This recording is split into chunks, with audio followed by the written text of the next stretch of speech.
When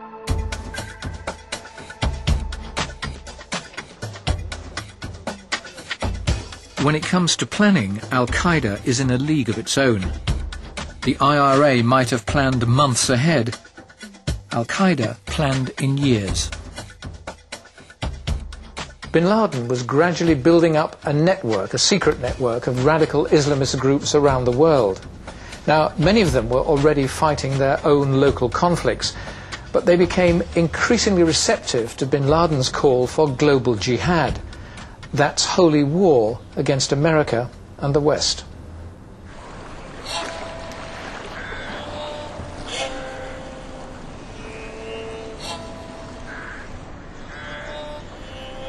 Mombasa, on the east coast of Kenya, where radical Islam had taken root. An Al-Qaeda sleeper cell had been operating here undetected since 1994. Shortly after Bin Laden pinpointed the embassy, cell members moved in, set up a fishing business, married local women, and even started families. The cell would lie low for 4 years. The cell operating in Mombasa had significant cover. There was a lot of support in the area for radical fundamentalists, and there were individuals involved in shipping and transporting weapons. In fact, we actually believe that some of the explosive material was brought into East Africa through a boat, and they were allowed to operate freely in the Mombasa area.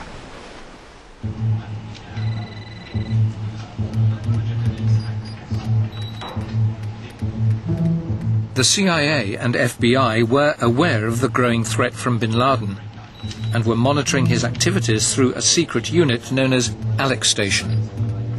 And how did you rate Bin Laden as a threat at that time? I think it would be fair to say that we were most concerned by the geographic breadth of his activities.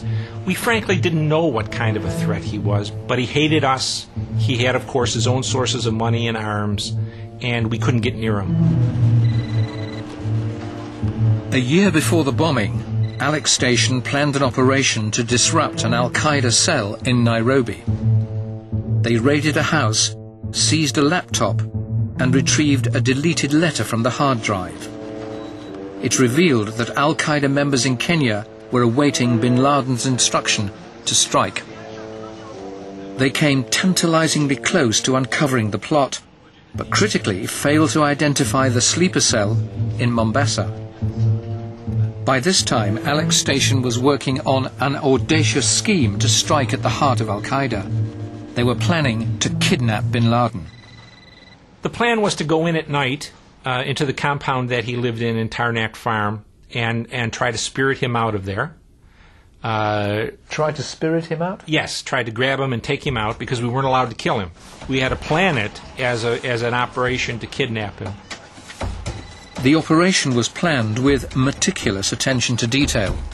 We had CIA engineers build a ergonomically comfortable chair for him, well padded, very comfortable, and also the shackles had to be padded, so there would be no abrasions or bruises on his arms or legs or wherever he was bound. It got to the point where they were so concerned about his safety that our lawyer was told to bring along the kinds of tape we might use to close Bin Laden's mouth in case it was necessary to keep him silent.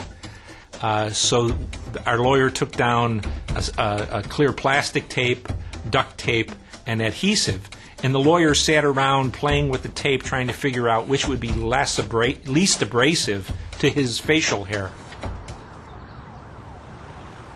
But Bin Laden's facial hair would remain intact.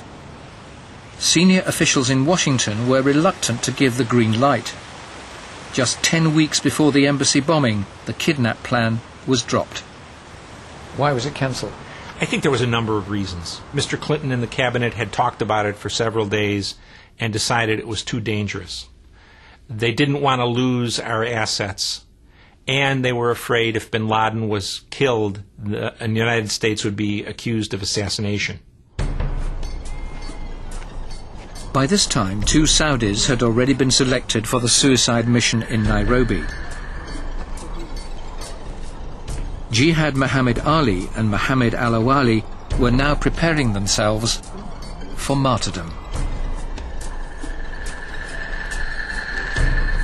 Men like Alawali and Jihad Ali are bin Laden's most devastating weapon: suicide bombers.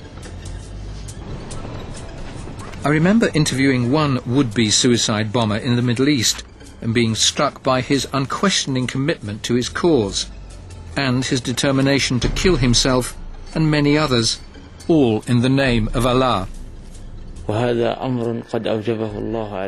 This is the duty God requires of us, fighting for His sake and killing the enemy. I go into battle to kill and to get killed, and I ask God to send me to paradise. 2 weeks before the attack on the embassy, an Al-Qaeda explosives expert arrived in Nairobi and began assembling a bomb powerful enough to reduce the building to rubble.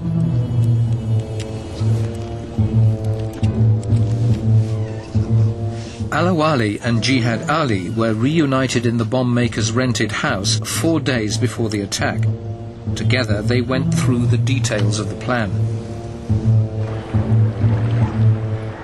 Meanwhile, the cell in Mombasa, which had smuggled in the explosives, was ordered to disperse. Leaving wives and children behind, they quietly slipped out of the country.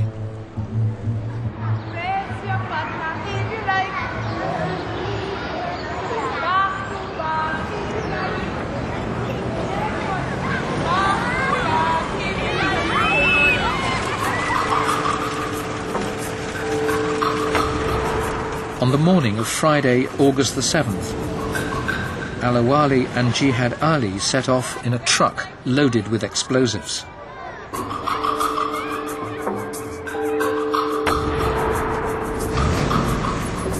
Alawali was carrying a gun and 4 grenades.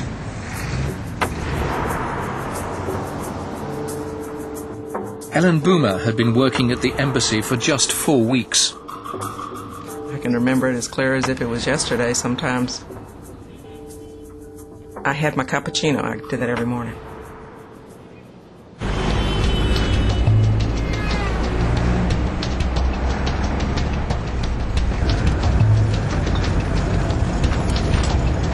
I used to work as a driver at the agriculture office of the U.S. Embassy, and I was getting prepared for a trip.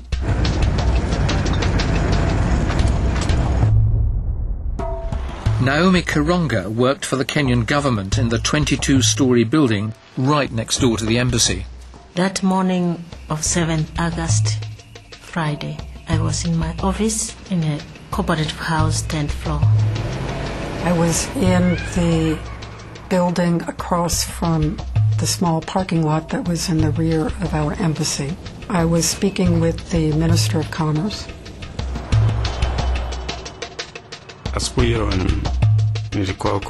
That morning, I was at the back gate of the embassy, the place where vehicles load and offload parcels. On my way to the 2nd floor, I stopped in 1st floor, near the bank, and there were a queue, so I decided to go ahead to my office.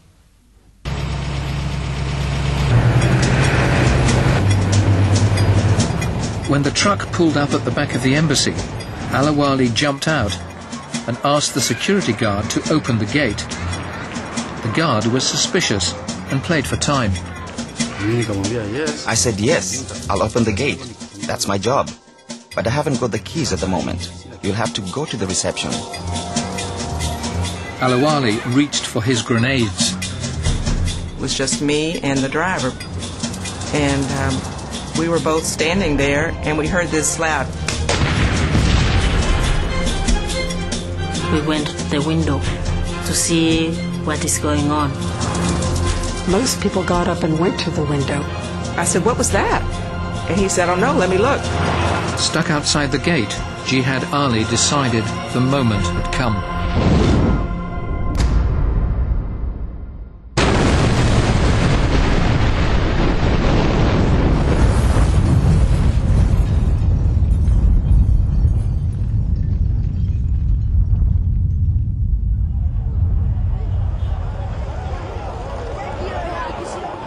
there was a very huge blast. And the building, cooperative house, was like pulled up, shaken around, and pressed down.